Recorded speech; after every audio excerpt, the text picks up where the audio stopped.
Fala, família Novo Som, como é que vocês estão? Gente, hoje nós vamos fazer a ceia, né? Depois de, acho que 2, 3 meses, sei lá, talvez até mais. Eu não tenho mais feito a ceia aqui no podcast, né? Nunca, acabou sempre dando algum problema. Mas hoje nós vamos fazer, então quero te convidar a já deixar tudo organizado. Para quando esse podcast terminar, você já tá com as coisas tudo aí organizadas, o suco, o pão. Deixa tudo no jeito, porque hoje vai ser incrível, tá bom? Gente, eu quero conversar com vocês hoje sobre acreditar, sobre fé. O tema de hoje é Podemos Acreditar. Bom, vocês sabem disso, nós temos falado disso aqui na igreja, eu estou absolutamente convencido e eu creio que você também, de que em Jesus absolutamente nada nos falta. E quando eu falo nada, é nada. E nós falamos disso já há algum tempo. Nós temos falado sobre a nova aliança, sobre o que a nova aliança nos proporciona. Nós temos falado que através da graça nós somos herdeiros com Cristo. Não existe nada que Jesus tenha que, segundo a Bíblia, nós também não temos, também não podemos acessar. Tudo que é dele também é nosso, tudo que ele é, nós também somos. Como ele é, nós somos. Enfim, nós temos falado muito sobre isso aqui na igreja. Só que eu tenho reparado uma coisinha, nós precisamos aprender a pegar aquilo que nós já temos. Porque ter e não pegar é o mesmo que não ter. Gente, eu tava na minha casa esses dias e lá ainda tem algumas coisas fora do lugar e uma dessas coisas são todos os meus livros. Eu imagino que você já esteve numa situação, como essa que eu vou falar agora, que você estava querendo entender algo, você estava conversando com Deus e você começa a falar com Deus sobre isso e você procura uma resposta, você quer uma direção, você quer uma orientação. E eu tava nessa situação, então eu tava nessa e eu tava querendo uma resposta para uma coisa e eu tinha um questionamento na minha mente e aí eu tava falando com Deus, Deus me responde, eu preciso saber o que isso significa, me dá uma direção, eu preciso de uma resposta. E aí eu senti muito forte no meu espírito. Eu olhei para aquelas caixas que estão ali no escritório, eu tava no escritório nesse momento e eu olhei para aquelas caixas e eu senti: você já leu todos os livros que estão naquela caixa? E eu respondi: não. E se a resposta que você tanto quer está em um desses seus livros que você tem há tanto tempo, mas que ainda não leu? E a cara que eu fiz foi a cara que com certeza você tá fazendo aí. E aí eu senti Deus continuando falando comigo, ele falou: não é porque você não sabe que você não tem a informação. Às vezes eu já te dei isso há mais de 2 anos, em um livro, só que você ainda não leu. Gente, eu tô lendo um livro há um tempo, e eu tenho o costume, eu não leio por capítulo, eu não sei como você lê o livro, mas eu leio por tópico. Então o capítulo geralmente tem ali o capítulo do livro, e ele tem seus subtítulos, né, os seus tópicos. E eu costumo ler por tópico porque eu acho que pra mim é mais fácil fazer uma pausa. Então, se eu precisar fazer uma pausa, eu sei que aquele tópico foi o tópico anterior foi o último que eu li. Eu deixo a marcação em cima do próximo tópico que eu vou ler. Gente, sem mentira nenhuma, o que eu tava perguntando pra Deus era o tópico do último livro que eu não tinha terminado de ler e o tópico seguinte que eu não tinha lido. Quando eu li o negócio, eu falei: meu Deus. Meu Deus. Gente, a verdade é que a graça, ela te dá uma prateleira cheia de livros. Ela te dá tudo o que você precisa. Tudo já tá lá. Mas a fé, ela faz você ir, pegar e ler o livro. Você tá me entendendo? Então vamos lá. A graça é Deus cativando você, Deus presenteando você, Deus te convidando, Deus tentando te conquistar, Deus te chamando, Deus fazendo, movendo coisas ao seu favor. Isso é de graça, tá lá. A fé é você acreditando nele. A fé é você acreditando que ele é suficiente. A fé é você acreditando que ainda que você não veja, aquilo tá acontecendo. Pra gente começar, eu quero ler com vocês um texto de Lucas 18, que é um texto que me chama muita atenção e de certa forma ele me preocupa bastante. Lucas capítulo 18, versículo 7. Vocês não acham que Deus fará justiça ao seu povo que lhe suplica de noite? Será que ele vai demorar para ajudá-lo? Eu afirmo a vocês que Ele lhes responderá depressa. Mas a questão é, quando o Filho do Homem voltar, e aqui é Jesus falando, ele está falando dele, já tinha vindo, ele está falando de quando ele voltar, da segunda vinda dele. Quando eu voltar, quando Jesus voltar, será que encontrará fé na terra? Feche seus olhos aí onde você está, eu quero orar com você. Pai, essa é a sua palavra e nós estamos novamente aqui aprendendo dela. Eu não faço a mínima ideia de qual é o momento que cada pessoa está ouvindo esse podcast. Mas eu sei que quem está ouvindo esse podcast, quem se parou para ouvir esse podcast, o Senhor tem uma palavra para essa pessoa hoje. Minha oração é que o teu espírito de sabedoria, o teu espírito de revelação, o mesmo espírito que ressuscitou Jesus dos mortos e que hoje habita em nós, ele nos traga o pleno entendimento, o entendimento completo do que o Senhor quer falar nessa noite. Ou nesse dia, ou nessa tarde, ou no momento que for que essa pessoa esteja ouvindo esse podcast. Minha oração é que o Senhor tenha liberdade para ser Deus. Tenha liberdade para ser Deus. Tenha liberdade para ministrar nos nossos corações. Tenha liberdade para nos ensinar, para nos convencer da verdade. Tenha liberdade. Nos ensine, Pai. Essa é a sua palavra. Nos ensina através da tua palavra. Em nome de Jesus, nós pedimos, e eu já te agradeço, porque o Senhor é fiel e justo para fazer muito mais do que podemos pedir, sonhar, imaginar ou orar. Obrigado, Pai. Em nome de Jesus, amém. Esse texto é o único texto, gente, é o único texto na Bíblia inteira. E olha que a Bíblia tem uns textos assim bem cabulosos. Para quem gosta de coisa cabulosa, a Bíblia tem uns textos cabulosos. Mas de toda a Bíblia, esse é o único texto que realmente me preocupa. Porque isso fala diretamente comigo, isso fala diretamente com a minha essência. Com 18 anos, eu comecei meu primeiro projeto chamado Projeto Mostarda. Eu tinha como temática trabalhar a fé. Deus começou a ministrar no meu coração sobre a importância de se trabalhar a fé. Eu nem sabia, eu nem entendia, até hoje eu acho que eu não entendo totalmente. Mas com certeza naquela época eu entendia muito menos. E Deus começou a ministrar no meu coração a importância de ensinar as pessoas sobre isso. E nós começamos o Projeto Mostarda. Mas aqui Jesus, ele olhou para os discípulos. E ele disse o seguinte, olha, quando eu voltar, mesmo Deus respondendo tão depressa àqueles que pedem aquilo que desejam, aquilo que precisam, aquilo que necessitam, mesmo Deus sendo tão rápido em responder, em suprir uma necessidade, será que eu encontrarei fé na terra? Jesus, ele não está perguntando se ele vai encontrar amor. Jesus, ele não está perguntando se quando ele chegar ele vai encontrar perdão. Ele não está perguntando se quando ele chegar ele vai encontrar o evangelho, ele vai encontrar graça. Jesus, ele está perguntando se quando ele voltar ele vai encontrar fé. Todos concordam que ele está deixando muito claro, muito nítido, que o que ele quer encontrar no coração das pessoas, nos nossos corações, é fé. Gente, sabe por que desde os meus 18 anos eu tenho falado sobre fé? E eu vou insistir nisso até o final da minha vida. Porque homens e mulheres de fé são um patrimônio de Deus na terra. Tudo que Deus faz na terra é por meio de um homem e de uma mulher de fé. Gente, a vida não é sobre o que você pode fazer, mas sim sobre a fé no que Deus falou que vai fazer. Não tem uma única pessoa na Bíblia, de Gênesis a Apocalipse, não tem, que foi chamada para qualquer coisa que não precisasse de uma grande fé. Não tem, você não vai encontrar. Deus, ele não chama ninguém para fazer algo que não precise de fé. A Bíblia diz que sem fé é impossível agradar a Deus. Impossível, gente. Impossível não é difícil, impossível não é complicado, impossível é impossível. Sem fé não é difícil, sem fé não é complicado, é impossível. Não dá para agradar a Deus sem fé. Porque todo mundo que se aproxima dele tem que crer que ele existe e que ele é galardoador daqueles que buscam. É o que a Bíblia está falando. Então não dá. Você precisa entender que existe uma confusão muito grande, uma confusão gigantesca do que é dado de graça e do que você tem que fazer. Mas presta atenção, mano, presta muita atenção, gente, muita atenção, presta atenção. Não existe nada que você pode fazer para que você tenha mais do que aquilo que você já tem. Porém, existe algo que você pode fazer, que você deve fazer, para você poder pegar aquilo que já é seu por direito.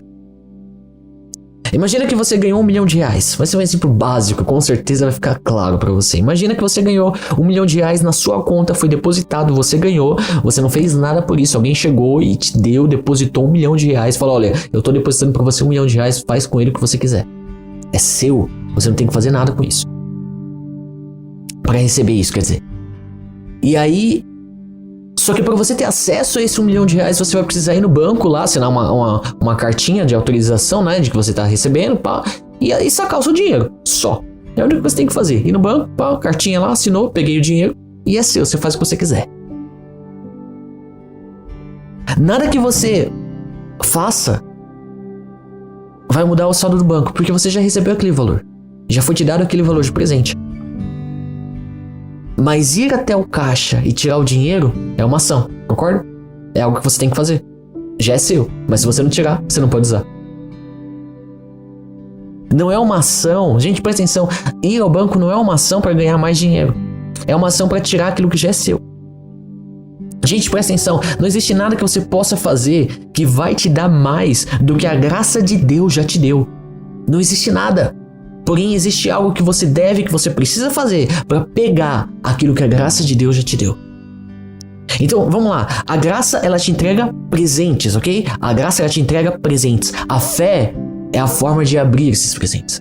A fé abre os presentes. A graça, ela te faz herdeiro. A fé te faz maduro para usufruir da herança que você recebeu. Eu quero ler com vocês Gálatas, capítulo 4, versículo 1 e 2. No começo da pandemia, em março de 2020, eu fiz uma pregação falando exatamente sobre isso, sobre essa questão de maturidade, o valor dos processos, se eu não me engano, não lembro direito, mas eu fiz e eu acho que tá no canal. Mas vamos lá, para Gálatas capítulo 4, versículo 1. Digo mais isso: enquanto é menor de idade, o filho que vai herdar a propriedade do pai é tratado como escravo, mesmo sendo, de fato, o dono de tudo.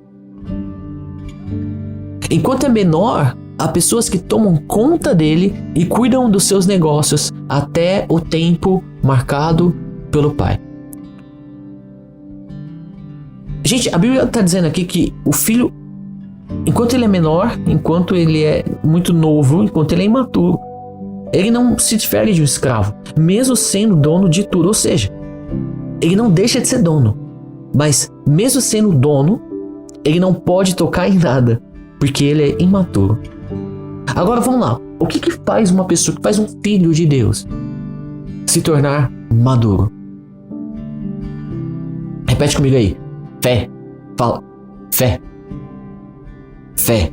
O que nos faz amadurecer é fé. É o quanto nós aplicamos fé nas decisões da nossa vida, nas ações que nós tomamos. Fé. Jesus, ele nunca mensurou alguém pela sua idade, pelo amor, pelo perdão, pela generosidade ou pela compaixão. Jesus sempre mensura pessoas por fé. Então era pequena a sua fé, grande a sua fé. Até quando você vai ter uma fé tão pequena? Uma vez Jesus estava com os discípulos, eu acho que mais de uma vez na verdade, ele fala: meu, até quando? Até quando eu vou ter que ficar aturando a fé minúscula que vocês têm? Até quando? Porque, gente, deixa eu te contar uma coisinha. Se você quiser andar pela fé, você vai ser um cara que vai viver meio sozinho.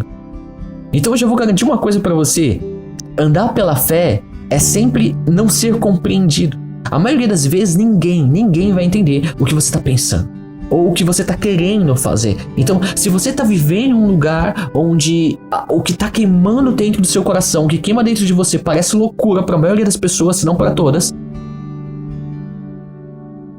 então deixa eu te dar uma boa notícia. Você está no caminho certo. Você está no caminho certo. Você está indo para o lugar certo. Tem gente que gosta de ficar em cima do barco, que ama controlar o barco, faz tudo do seu jeito, no seu tempo, da forma que acredita ser certo, depois fica falando que é Deus que está no controle, mas nunca foi Deus. Sabe, gente, eu não gosto disso. Eu não gosto dessa ideia, dessa possibilidade.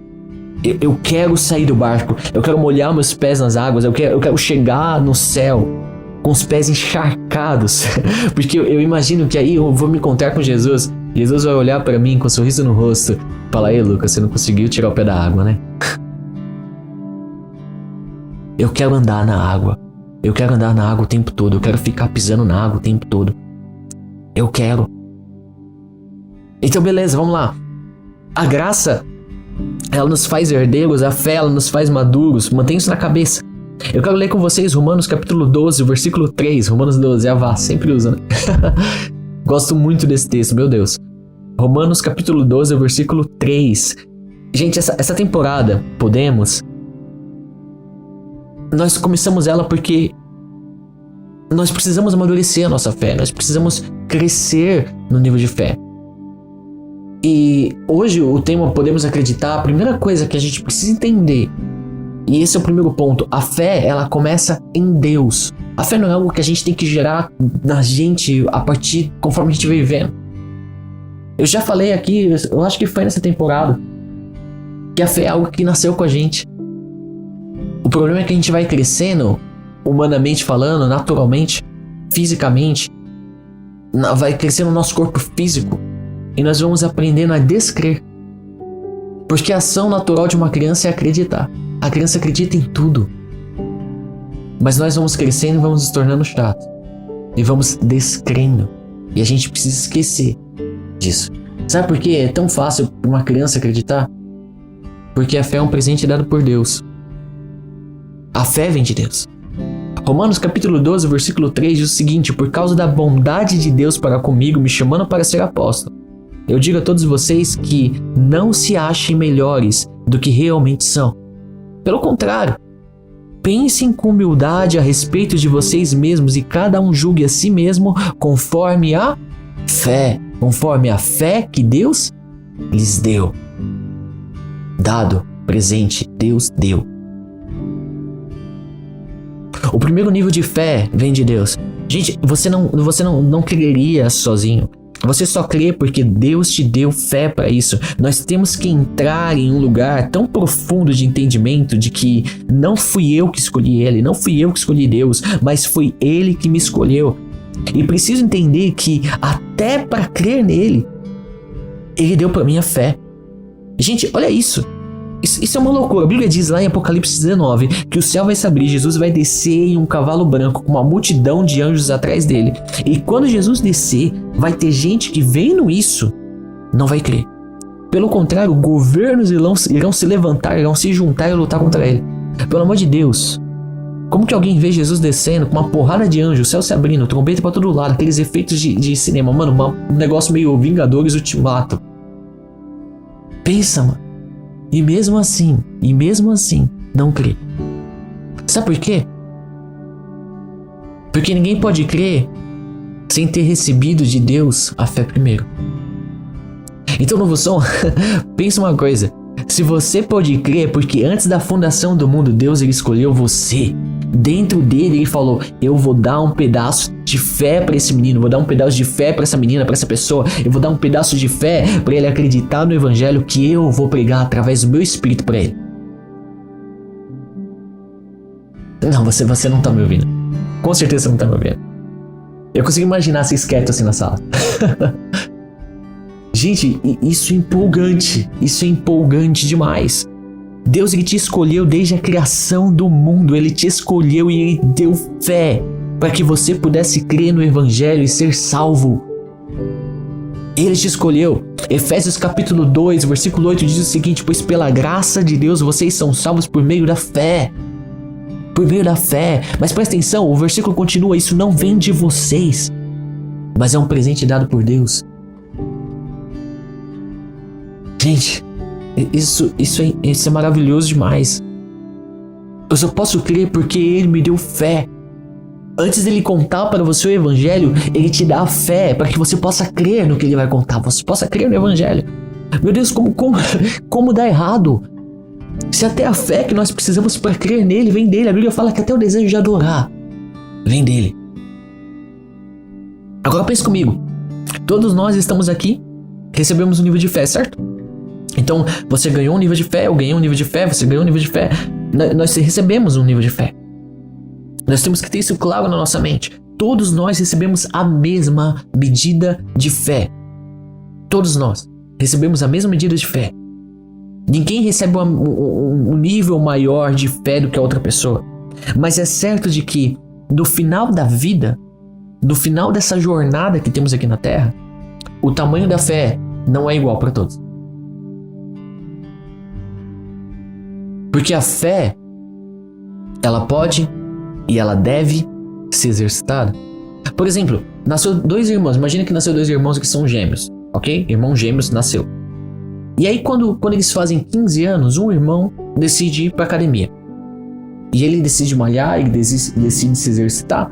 E 15 anos depois, quando ele tá com 30 anos, malhado, forte, musculoso, sarado, definido, cara, pá, bonitão. Para levantar 100 quilos para ele é sussa. Levanta suave. O outro irmão, quando tinha 15 anos, ele conheceu o McDonald's. E o resto da história você já sabe, né? Ele conhece o McDonald's e ele passa a vida comendo besteira, comendo coisa gordurosa, ele passa a vida engordando. Quando ele chega nos 30 anos, ele tá muito gordo, muito fora de forma, não tá com corpo saudável, com alto nível de colesterol, não tá legal.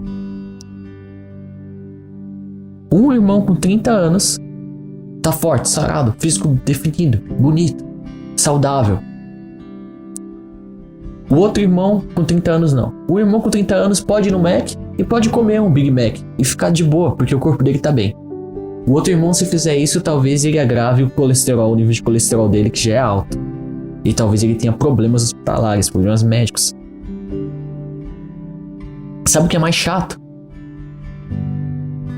É que eles não nasceram com sangue diferente. Eles não nasceram com características diferentes, eles são iguais, eles são iguaizinhos. Eles nasceram com a mesma medida, com o mesmo nível de ser humanice.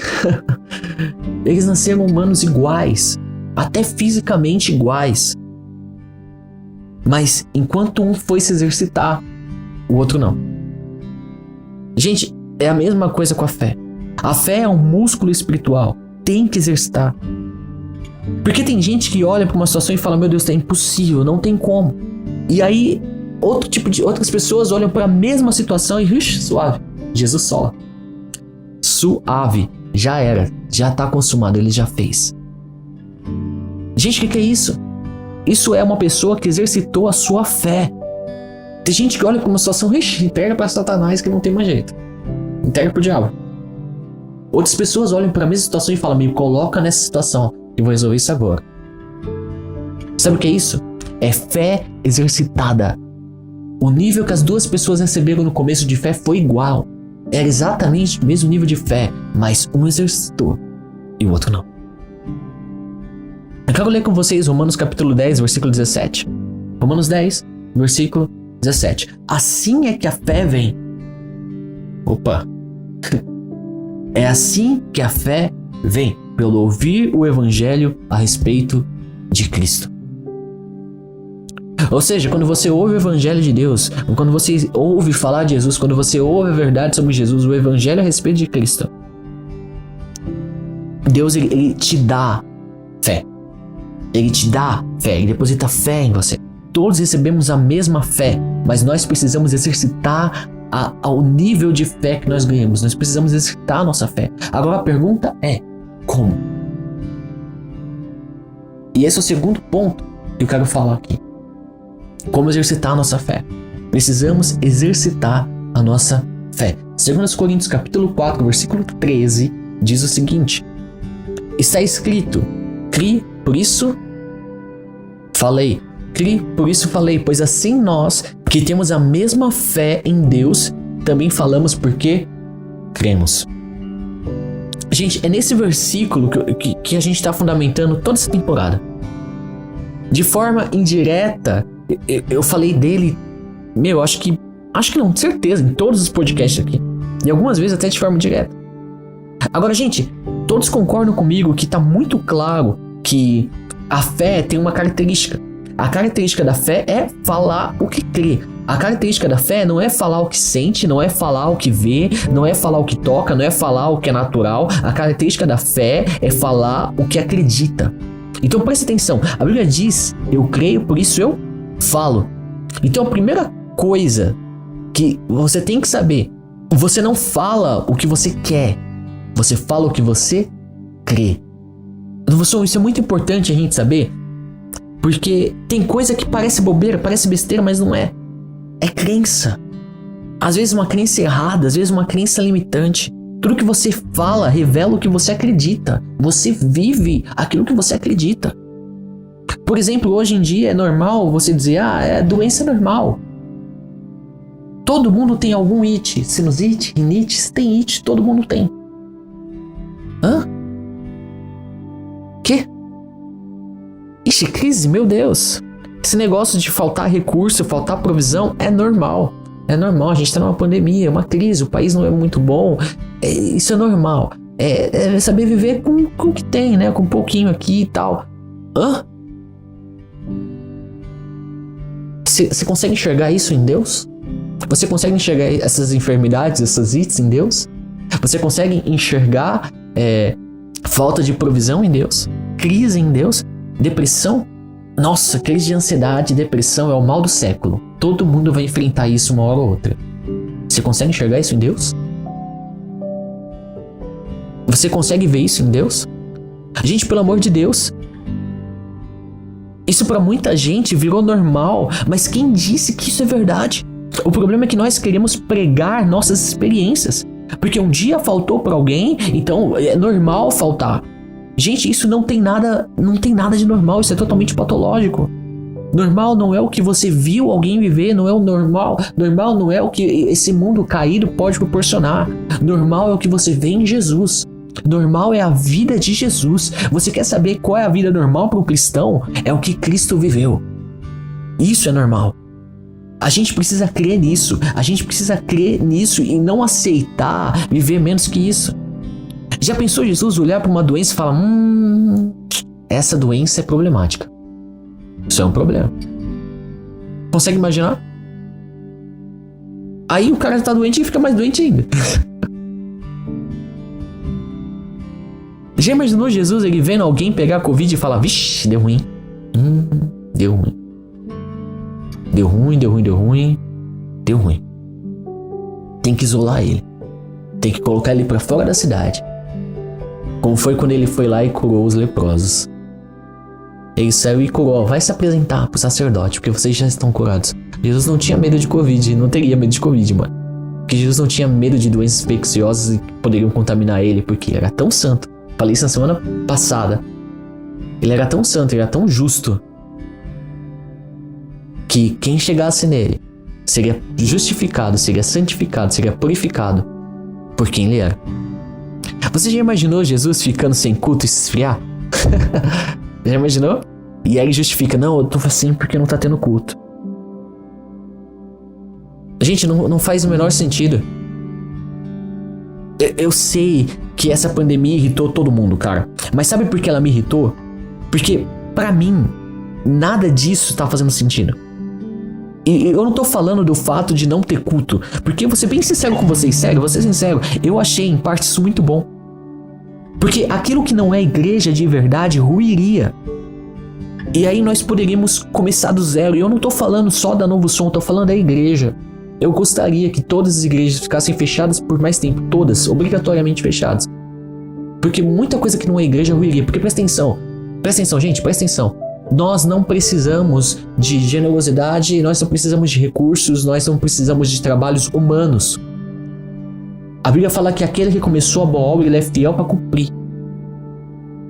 Se o projeto é de Deus, se a igreja é de Deus, se aquilo é de Deus, Deus vai sustentar e vai fazer dar certo. Mas aquilo que não é de Deus, com certeza todas as igrejas fechadas resolveriam mais rápido o problema. Mas nós confiamos em Deus, amém? Deus sempre vai achar um jeito. Vamos deixar o trigo e o joio crescer junto, porque um dia vai ser separado. Mas vamos prosseguir aqui que eu tô indo para outro lugar. O que me irritou não foi isso, não foi o fato das igrejas ficarem fechadas. O que me irritou também não foi o fato de pessoas ficarem doentes ou até mesmo morrerem. Isso me entristeceu e tem me entristecido ainda. Mas não me irritou. Mas o que me irritou foi o fato de que uma oportunidade única como essa, de um crescimento individual no relacionamento com Deus em massa, uma oportunidade que provavelmente não vai acontecer de novo dentro dos próximos 100 anos, levando em consideração a última pandemia, que foi a gripe espanhola. E mesmo assim, Ao invés de crescermos na fé, ao invés de crescermos no nosso relacionamento de Deus, com Deus, no conhecimento de Deus, isso não tem a ver com culto presencial, mas sim com práticas devocionais individuais. Mesmo assim, continuamos com mente passiva, procurando homens que falem aquilo que queremos ouvir, ao invés de seguirmos o desejo que queima dentro dos nossos corações, que tem queimado dentro de nós, de irmos a um lugar de oração, de irmos ao lugar onde podemos nos aprofundar no conhecimento de Deus. Me fala, você consegue imaginar Jesus fazendo isso? Com certeza não. Gente, nós precisamos amadurecer e aprender a falar o que cremos. Agora pensa, a Bíblia diz que a boca fala o que o coração está cheio. A Bíblia também diz que todas as saídas da vida fluem do coração. Provérbios, acima de tudo, guarde seu coração, porque dele vem as fontes da vida. Ou seja, tudo que eu falo é o que está no meu coração. Tudo que eu faço é o que vem do meu coração. Significa então que eu falo o que está cheio no meu coração, eu vivo o que está cheio no meu coração. Então a gente pode entender que eu vou viver o que eu estou falando. Eu vivo o que eu estou falando porque quando eu falo, eu encho o meu coração do que eu falo e a minha vida vai fluir do meu coração que está cheio do quê? Do que eu estou falando. Então é certo dizer que você vive o que você fala. Você, eu, todo mundo vive o que fala.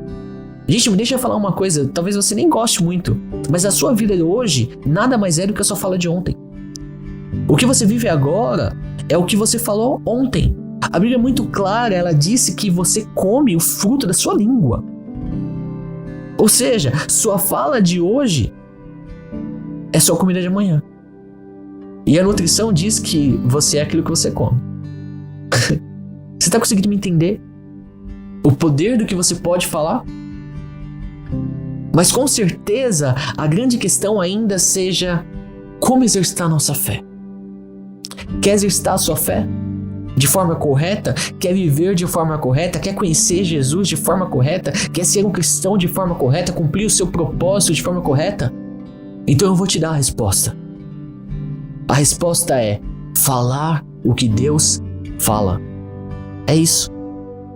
Como crescer na fé?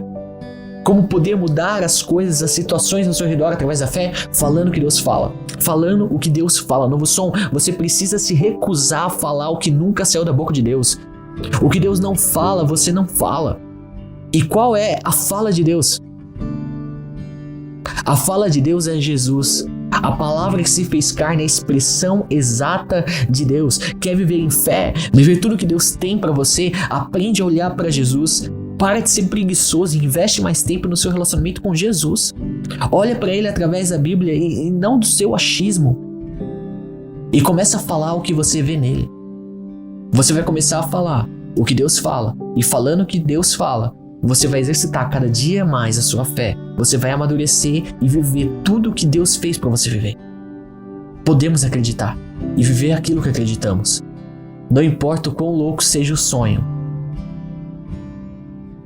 Mas precisamos entender que tudo que precisamos já nos foi dado pela graça.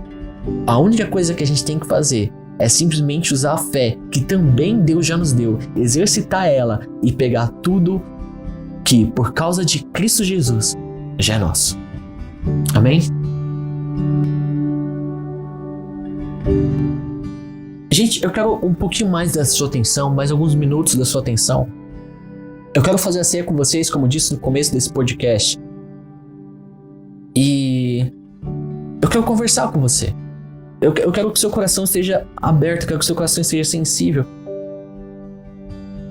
Por que eu vou falar aqui agora? Então, se você ainda não organizou as coisas da ceia, já pega, organiza, aumenta o volume da TV, vai pegando as coisas na cozinha, deixa as coisas organizadas.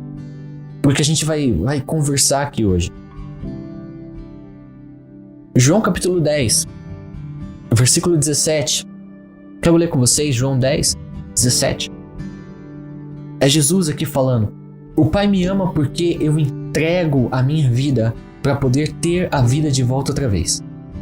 Ninguém a tira de mim, mas eu a entrego de livre vontade, pois tenho autoridade para entregar minha vida quando eu quiser e também para tomá-la de novo, porque o Pai me deu essa ordem. Gente, vamos lá. Eu quero fazer o nosso momento da ceia com vocês agora, mas, gente, eu quero que você, nesse momento, eu quero que você não fique pensando em nada. Você vai vir pensando, imaginando apenas aquilo que Deus pensa sobre você. Apenas aquilo que você já sabe que Deus pensa sobre Jesus. É isso que Deus pensa sobre você. Tá bom? Eu quero que você comece a encher a sua mente disso. Porque essa é a verdade. Tá bom? Eu não quero saber como você tem vivido a sua semana. Eu não quero saber do que aconteceu. Nem você quer saber, nem Deus quer saber. Eu quero que você pense o que Deus pensa sobre você. Me deixa te perguntar uma coisa. Lá no céu, a vontade de Deus, ela será ou ela já é? Ela já é. Agora, a Bíblia diz que você está onde? A Bíblia diz que você está sentado nas regiões celestiais. Você está sentado no céu com Jesus. E isso precisa ser extremamente claro para você. Precisa ficar nítido. Tipo, beabá, eu estou assentado nos lugares celestiais. Então, o que você vai fazer? Você vai se ver, você vai ver lá o céu. Lá no céu. Lá no céu já é ou vai ser? Já é, a vontade de Deus já é. Já aconteceu, já está consumada. Já é. Então você vê lá. Enquanto você vê lá, você se imagina aqui. Enquanto você imagina aqui, você crê aqui. Você fala o que você crê. O seu mundo exterior ele vai começar a copiar o que o seu mundo interior é. Gente, como que traz existência lá pra cá? O céu pra cá? A imaginação, ela gera o pensamento ele gera palavras, as palavras geram ações e as ações, elas te impulsionam para um destino e um futuro. Hoje você vai cear e talvez o seu filho, a sua filha não esteja com você. Eu não estou falando de estar fisicamente, eu estou falando de estar fazendo parte da igreja. Talvez seu filho, sua filha, talvez seu pai, talvez seu cônjuge não esteja com você. Mas você quer que ele esteja. Você quer que ele viva isso com você. Então, imagina. Começa a sonhar com isso. Começa a dizer o que você vai ver. Não, eu sonho, meu filho vai cear comigo. Meu esposo, minha esposa vai. Meus pais vão. Meu pai, minha mãe, meu parente, meu amigo vai cear comigo. Vai fazer parte disso comigo. Talvez você vai cear hoje e você sofreu algum abuso na infância, você sofreu alguma traição durante a sua vida, você guarda alguma mágoa por algum motivo que você não conseguiu perdoar. Sabe o que você vai fazer? Você vai cear imaginando você perdoando. Você vai falar o desejo de perdoar que está dentro de você. E aí você vai sentir uma sensação crescendo dentro de você, uma sensação de liberdade. E hoje você vai ser livre da amargura. Você vai ser livre da falta de perdão, do rancor. Cara, eu duvido, gente, eu duvido você não perdoar hoje. Talvez você vai cear hoje e você tá doente, mas ceia se imaginando sendo curado. Fala, eu já sou curado. Se veja curado e você vai ver a liberdade da cura. Novo som, nós vamos continuar crendo no que a palavra de Deus diz sobre nós. Não, serão dias diferentes daqui pra frente. Sua alma expandiu essa noite, ele vai continuar expandindo essa semana. Você vai perceber o mundo à sua volta, ele vai expandir também, as coisas vão mudar. Gente, alguns dias atrás foi meu casamento e aconteceu algo muito interessante. Mas isso só aconteceu no dia do meu casamento. Eu já havia visto meu pai fazendo isso antes, mas no dia do meu casamento foi como se a minha mente abrisse, a minha visão expandisse. Eu estava lá na casa dos meus pais e meu pai ele chamou a Paloma de minha filha, e abraçou ela, ele beijou ela e falou, minha filha. Gente, na hora, minha mente deu um up, deu um start. Você já namorou, ficou, sei lá o que, com uma pessoa errada? Todo mundo fala pra você sair fora. Seus pais não aprovam, é tudo ruim o tempo todo. É aquela coisa esquisita e quando a pessoa é ruim, não tem nada que você faça que mude a cabeça dos seus pais. Nada vai mudar. Mas quando a pessoa não é ruim, quando a pessoa ela é feita pra você, pelos seus pais, ela é chamada de filha. Gente, presta atenção nisso, pelo amor de Deus. Jesus, ele é o Filho de Deus. E nós, como igreja, estamos noivos dele. Mas você acha que quando Deus ele olha pra gente, ele vê uma mina problemática? Ele vê os problemas, ele vê os defeitos? Ele vê uma menina esquisita? Uma pessoa que só vai fazer mal pro filho dele? Não. Não é isso que Deus vê em você. Deus ele olha pra você e ele fala: Jesus, uau, filhão, ela foi feita pra você. Ei, Deus ele olha pra você e ele te ama. Gente, tinha dias lá em casa que meu pai perguntava mais da Paloma do que eu. Cadê a Palomita? Ela vai vir aqui hoje? Sabe por quê? Porque ela não era mais só a minha namorada, ela não era mais só a minha noiva, ela se tornou a filha dele. Você não é só um crente, você não é só noiva de Cristo, isso já seria muito bom, uau, que legal. Você não é só um agregado. Deus ele olha pra você e ele te chama de filho. Ele te chama de filha. Ele sente saudade de você. Ele te ama, ele te abraça, ele te beija, ele te chama de filha. Ei, você não nasceu filha. Mas ao se encontrar com Jesus e aceitar o seu convite de casamento, o Pai olha pra você, ele te beija, ele te abraça e fala: eu não perdi um filho, eu ganhei uma filha. Você consegue imaginar, se imaginar nisso, nesse momento? O Pai te abraçando, ele te beijando, ele te segurando forte, ele te chamando de filho. Gente, se nós que somos humanos, limitados em amor, mesmo assim a Bíblia fala que somos como Ele é, porém ainda em crescimento, obviamente, mas somos. Imagina, gente, imagina Ele, que é pleno, que é completo. Você consegue imaginar o tipo de celebração que Ele faz, o sentimento que Ele tem dentro dele ao olhar para você? O amor, a paixão que o Pai tem ao olhar para você. Imagina o sorriso de Deus para você agora. Ei, Ele tá sorrindo pra você. Ele tá sorrindo pra você hoje. Ele vai sorrir pra você essa semana. Ele vai continuar sorrindo pra você. Gente, imagina a alegria que Ele tem de ver você acordar pela manhã. Sabe, gente, eu creio do fundo do meu coração que a primeira pessoa que celebra, que vibra quando você acorda é Ele. Uhul! Acordou, meu filho acordou.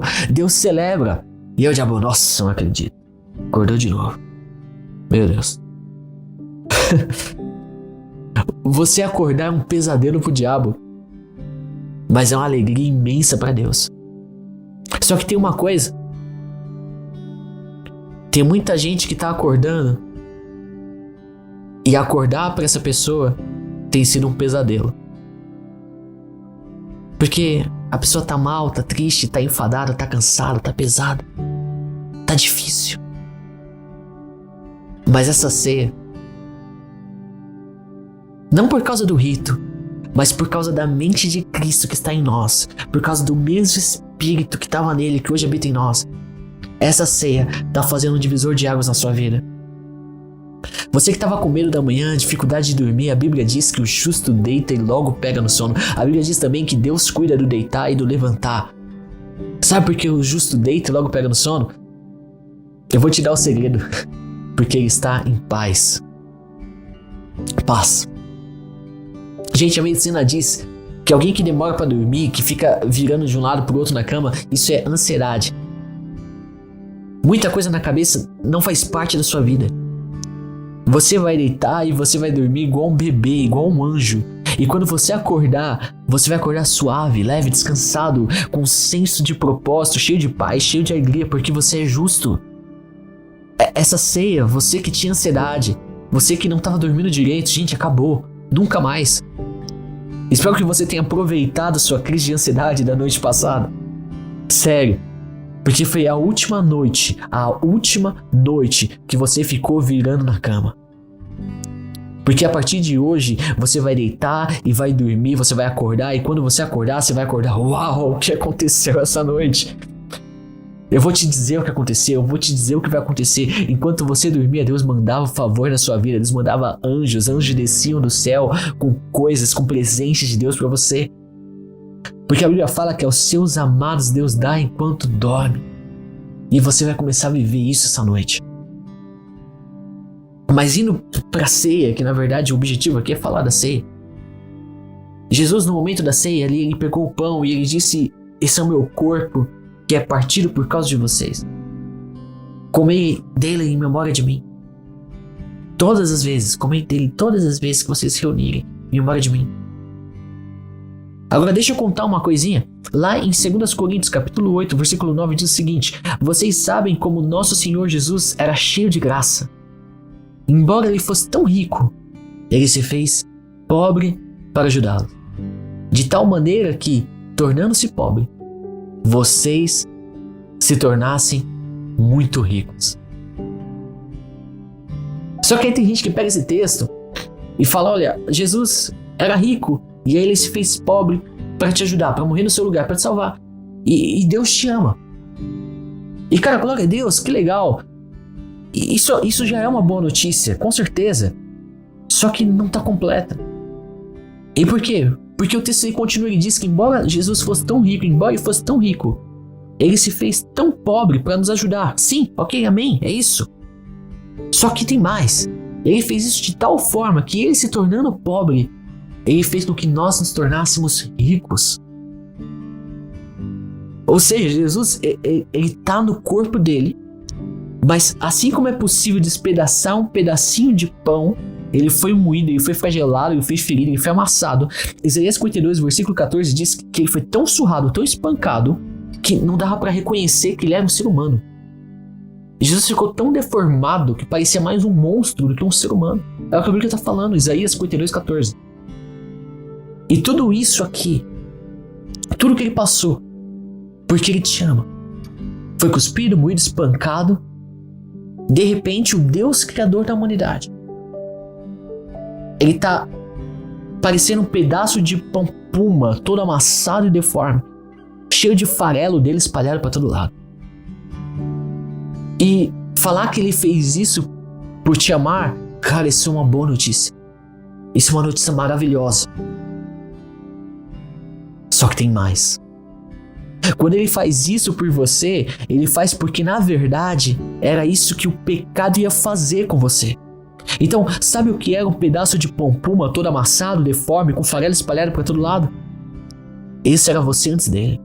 Esse era o seu destino antes dele. Ele fez isso para que através dele, por ter feito isso, você voltasse a ser como ele é. Então Jesus que era rico, Jesus que era perfeito, Jesus que era santo, Jesus que era puro, Jesus que era justo, se fez pobre, moído, despedaçado, para que por meio dele, por meio da obra dele, por meio da sua pobreza, você fosse enriquecido, você fosse restaurado, você fosse purificado, santificado, justificado. Ei, esse é o evangelho, gente, esse é o evangelho completo. Não é simplesmente o Deus que morre por você e pega o seu lugar.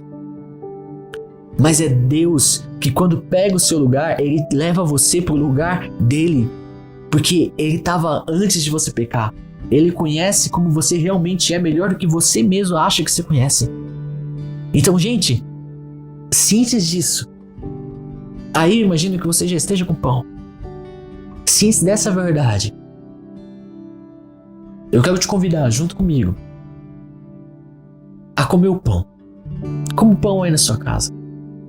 E coma celebrando a ressurreição de Cristo, a vitória de Cristo ali naquela cruz. A salvação.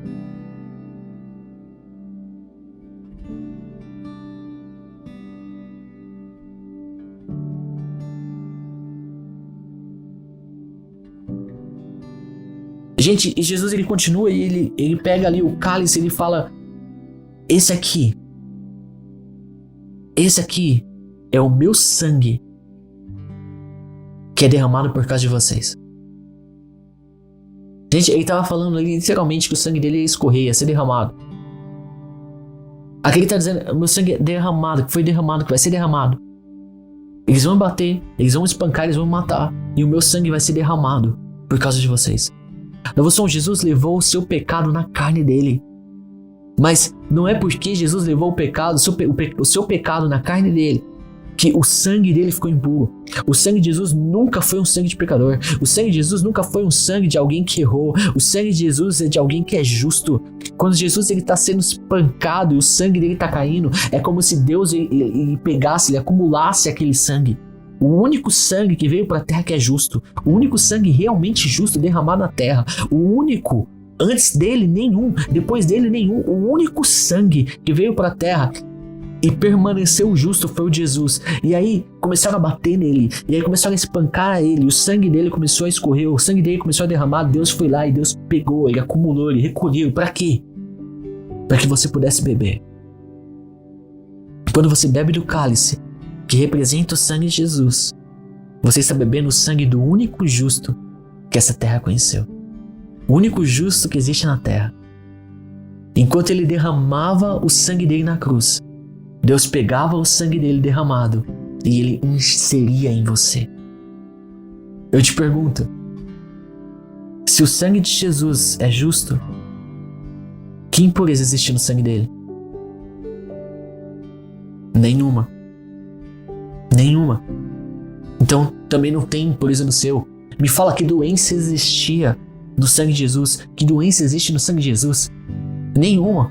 Então não existe doença no seu, porque esse é o sangue derramado na cruz, o sangue do único justo. E quando você bebe desse sangue, a justiça da vida, do sangue dele, passa a passar pelas suas veias. Novo som, você não é só justo no seu espírito, o seu corpo é justo, a sua carne é justa, o seu sangue é justo, o seu DNA é justo, a sua mente é justa.